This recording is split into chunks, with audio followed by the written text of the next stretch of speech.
అధిక దిగుబడి సాధించాలని professor Jayashankar agriculture university Hyderabad director యాఖాత్రి అన్నారు. పట్టణంలోని కృషి విజ్ఞాన కేంద్రంలో మంగళవారం ఏర్పాటు చేసిన కిసాన్ మేళా కార్యక్రమానికి ముఖ్య అతిథిగా హాజరయ్యారు.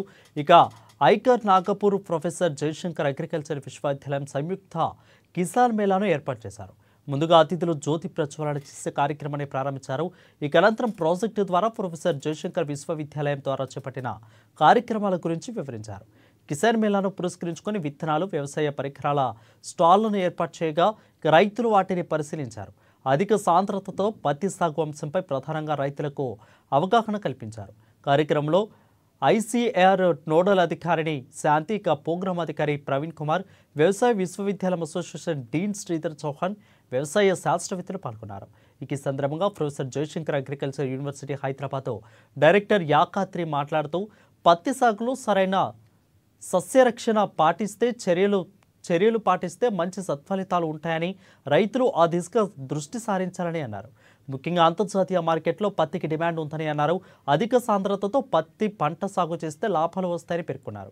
నాణ్యమైన పత్తికి విదేశాల్లో మంచి డిమాండ్ ఉందని, దీని కారణంగా విదేశీ మాదక ద్రవ్యం పెరిగి మంచి ధర వస్తుందని తెలిపారు.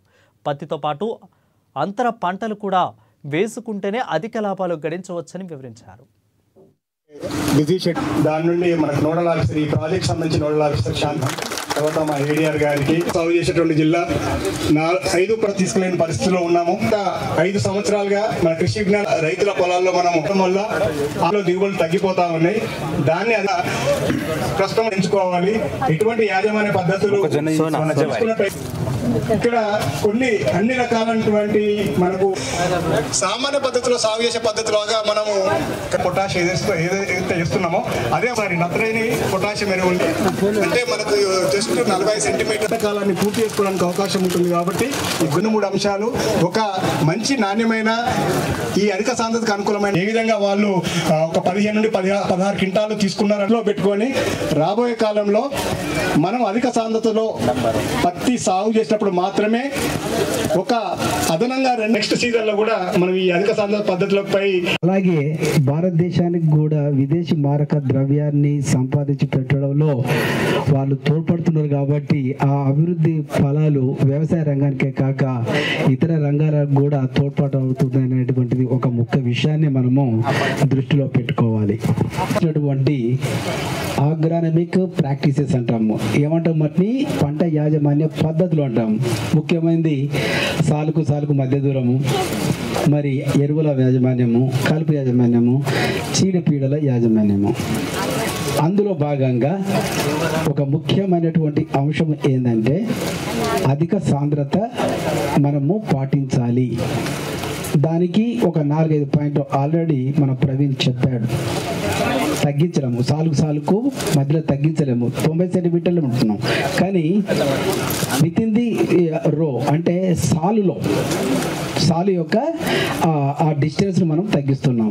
15 సెంటీమీటర్లు. అవే ఎర్ర నేలలు అయితే 15 సెంటీమీటర్లు అంటే ½ ఫీటు. అవే కండగలిగినటువంటి నల్లరేగడి భూములు అయితే ఫీట్ అంటే 90. సాలుకు మధ్య దూరము, మరి సాలులో 30 ఫీట్లు. ఏది కండగలిగినటువంటి మన నల్ల రేగడి భూములు, అదే ఎర్ర నేలకి అది. దీనివల్ల మొక్కల యొక్క సాంద్రత పెరుగుతుంది, 3 రెట్లు పెరుగుతుంది.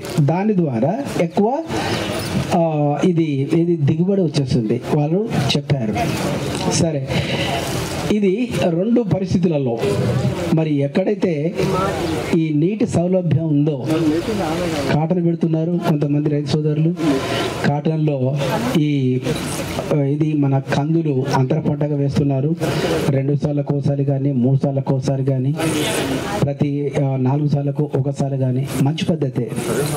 ఏది ఎక్కడైతే ఇరిగేషన్ ఫెసిలిటీ ఉందో సాగు చేసేసుకుంటూ పత్తి కోసుకున్న తర్వాత, పత్తిని ఏరిన తర్వాత ఇంకా కొద్దిగా ఇరిగేషన్ ఫెసిలిటీస్, నీటి సౌకర్యం ఉన్నట్లయితే, లేదా నల్లరేగడి భూములు కట్టి తప్పకుండా నేలలో ఎంతో కొంత తేమ మిగిలిపోతుంది. ఆ తేమను మంచిగా యూజ్ చేసుకోవడానికి ఒక తక్కువ కాలపు పంటలు, అపరాలు కానివ్వండి, లేకపోతే కూరగాయలు కానివ్వండి, లేదంటే కనిష్టంగా ఈ కోరియాండర్ ఉంది కదా, ధనియాలు చల్లుకుంటే ఆ తేమలో ఉన్నటువంటి నేలలో ఉన్నటువంటి